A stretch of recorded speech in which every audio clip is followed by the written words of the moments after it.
Assalamualaikum warahmatullahi wabarakatuh. Perkenalkan, nama saya Ramanda Seputra dengan NIM 06414722, Prodi Televisi dan Film.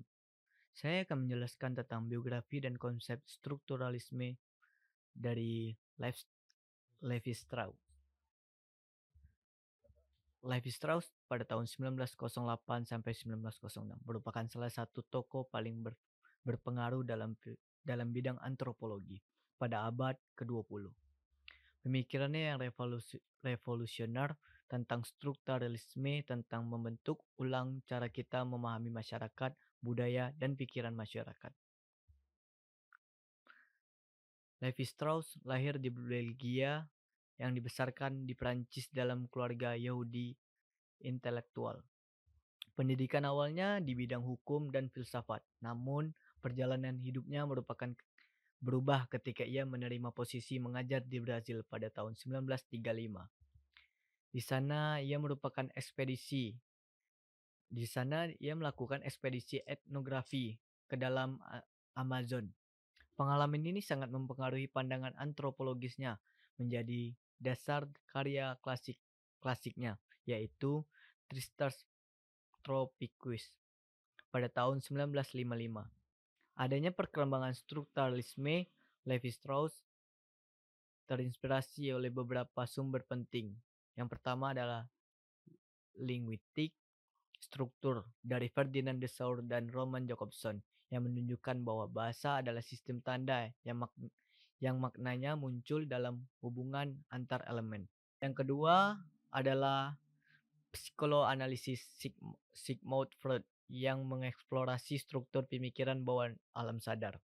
Yang ketiga adalah Marxisme yang menganalisis struktur sosial ekonomi yang mendasarkan masyarakat. Adanya konsep utama Levi Strauss adalah oposisi biner dan struktur pemikiran, mengusul bahwa pemikiran manusia secara alami mengorganisir pengalaman melalui kategori yang berlawanan. Ini bukan hanya cara berpikir, tetapi struktur fundamental dari kognisi manusia. Contoh posisi benar meliputi mentah atau matang, alam atau budaya, profan atau sakral, hidup atau mati. Menurut kategori berlawanan, ini adalah atom dari pemikiran manusia yang memungkinkan kita untuk menciptakan makna dari dunia yang kompleks. Pemahaman ini dieksplorasi secara mendalam dalam karyanya, yaitu The Seventh Mind pada tahun 1962 dan analisis struktur mitos dalam kategori monumental mythologies pada tahun 1971. Levi Strauss menganalisis ratusan mitos dari masyarakat adat Amerika. Ia menemukan bahwa mitos tidak harus dipahami sebagai narasi linear, tetapi sebagai kumpulan unit-unit dasar yang disebut dengan myths yang dapat disusun ulang dengan berbagai cara, mirip dengan cara nada musik disusun dalam komposisi. Contoh konkret adalah analisis terhadap mitos Oedipus, di mana ia mengidentifikasikan 4 kelompok myths yang berhubungan dengan hubungan keluarga yang berlebihan, hubungan keluarga yang diremehkan, pembunuhan monster, dan kesulitan berjalan tegak. Levi Strauss menganalisis sistem perkawinan dan kekerabatan sebagai struktur komunikasi.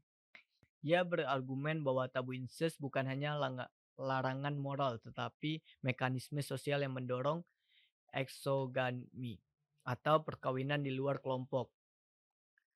Memfasilitaskan pertukaran dan analisis antar kelompok, ia mengembangkan teori bahwa perkawinan adalah sistem pertukaran wanita antara kelompok patrilinear yang menciptakan jaringan analisis sosial.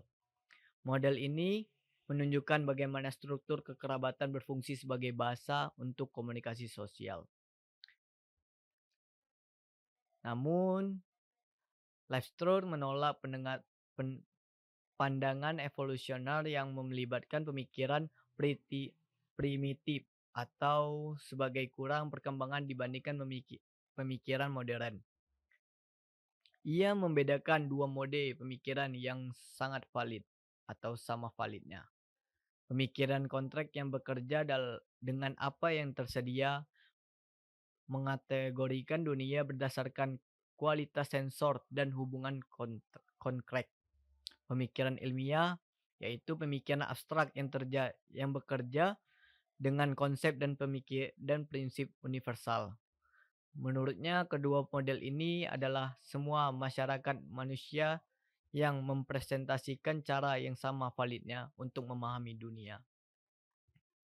Selanjutnya adalah warisan Levi-Strauss, meninggalkan warisan intelektual yang luar biasa dalam upayanya mengucapkan pola-pola universal pemikiran manusia. Meskipun strukturalisme telah ditantang oleh pendekatan-pendekatan yang lebih baru seperti poststrukturalisme dan antropologi interpretatif atau metode analisis strukturalnya tetap menjadi alat penting untuk memahami budaya dan masyarakat. Pendekatan strukturalisme telah menginspirasi berbagai prinsip ilmu, dari linguistik yang hingga psikologi, kritik, sastra, hingga antropologi, menunjukkan bahwa struktur pemikiran manusia dan hubungan sosial memiliki pola-pola yang dapat diidentifikasikan di seluruh budaya dan manusia. Meskipun manifestasi spesifik sangat bervariasi. Mungkin itu saja yang dapat saya sampaikan dalam tugas kali ini. Saya Ramanda Suputa pamit undur diri. Wassalamualaikum warahmatullahi wabarakatuh.